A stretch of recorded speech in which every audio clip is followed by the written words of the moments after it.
Hey, Dan Carr, Swamp Diver Outdoors. Growing up, one thing I always done was we like to fish for channel cats. So today, I'm out here on the Ohio River. Got a little tributary, little ditch, creek, whatever you want to call it. Ohio River's back over there. It's a little drainage ditch.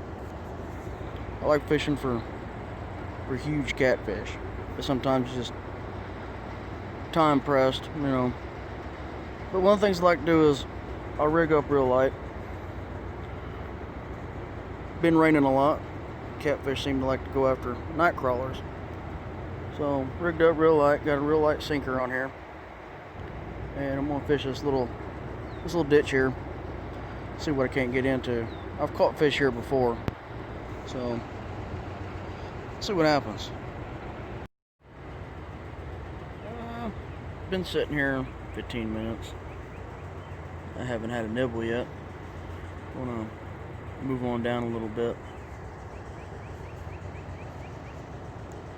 Sure is a pretty day. At least it turned out to be a pretty day. It rained pretty good this morning, up till about 2:30 this afternoon.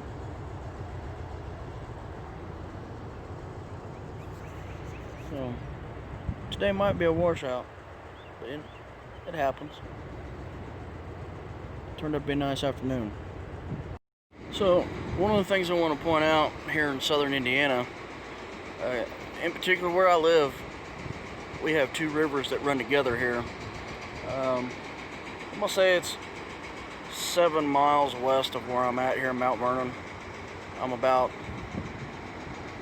15 miles west of Evansville, Indiana. But we have the Wabash and Ohio meet about 7 miles west here, I guess, in a straight line as a crow flies.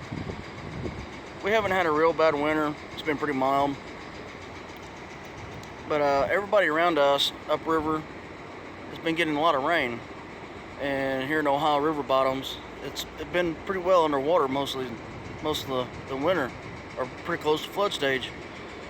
And you can see it's messed up the fishing a little bit for us this spring.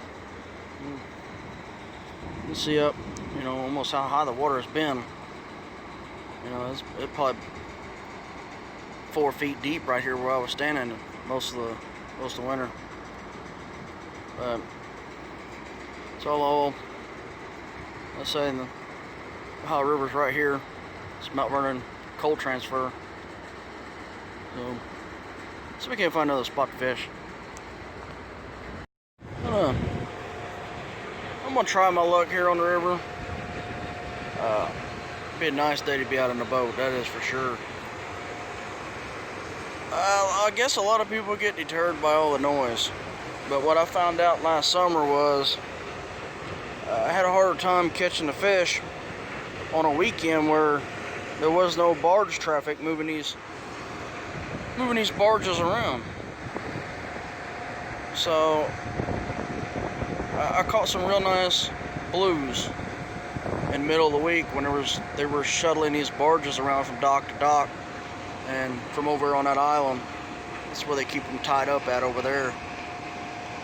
You never know, but I will say that it keeps them stirred up. Maybe they'll be hungry. So it turned out to be a beautiful afternoon. Hope it's like this tomorrow. I'll try to get the 14-footer out. But had a couple little nibbles on my big rod there. Just want to show y'all what I'm using. Picked this Shakespeare Ugly Stick GX2 up. Sometime around Christmas, late fall, something like that. And just want to test it out a little bit. The string is a 90-pound braid. It's from China. It's a multicolored line. We just want to try it out, and that's what's going on. That's the reason why I got this Ugly Stick mated up with this line. But so I didn't break the line. Got these cheap hooks. I have no idea where I got them. As you can see, that one's bent. But I would rather bend the hook right now on this than break the line. The way I got it tied up, it's tied up to fail. And I'm gonna test it out this summer, see how it works out. With this 90-pound braid on here, this thing has no line capacity whatsoever. My 15-year-old can cast this all the way out to the end of it where it's tied onto the spool. So on my bigger rod, I have had this thing, I don't even know how many years. It's an old Berkley big game rod. This thing has hauled in a lot of fish, tons of fish. This will probably be my last year using this one, hanging it on a wall or something. But last summer, it just about left the boat on me. And these have porcelain eyes on them, and it bent this eye and knocked the porcelain out. And I couldn't get it back in. It wouldn't. I tried to super glue it, wouldn't stay. But I've been using it. It still hauls in 25, 30-pound blues, no problems. I don't even know how long it is. It is old. Good old Penn 309 level 1. It's been abused. It's probably about ready for a clutch disc in it there. Picked this up Bass Pro a few years ago, but I think about 3 years ago. Penn, what can I say, is they just make good stuff. It's been abused, been underwater, knocked out of the boat, oiled up, keep on going. I mean, it's an awesome reel. I think that is 25 pound red Cajun line. I've not had any, can't complain about that. I mean, it does this job. Normally I'll use 3, 4, 5 ounce no rolls. Yeah, no sinker stop on my swivel. Big no-no, right? But I got something cool I'm gonna put there. Just got a text message here from my brother Rodney. He's in Cancun, Mexico. Says he's gonna catch Moby Dick. I hope so. I like to see that.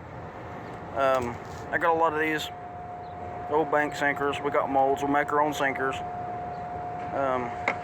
Bait today was just good old Waltz Canadian crawlers, Vanderbilt, Michigan. But I got other stuff. We'll get into that later. That thing right there. Before I started making video today, this is $10 at Walmart. All right, little Zebco, 202 slingshot. Is that what this thing is?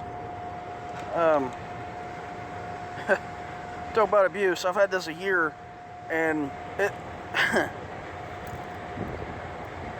I broke the tip on it, and we rigged it up and super glued it back on there. It's ugly, but I tell you what, for $10, my son has caught a lot of channel cats with this. He just absolutely loves it. I don't even know what kind of line it comes. That's whatever you bought it with. That's the kind of fishing line it was on it. I'm not endorsing anything, but I've never really liked a Zebco, but this thing right here, I tell you what, for $10 at Walmart, you can't go wrong with it. For kids to fish with, jig around with, catch bass, crappie, bluegill, whatever, hoss in a big carp with it. It's awesome. But I'm gonna go home and I think I'm gonna get my little 14-footer ready. Me and my son might take it out tomorrow. If it stays this nice, it's gonna be awesome. But hey, y'all just remember, that's fishing.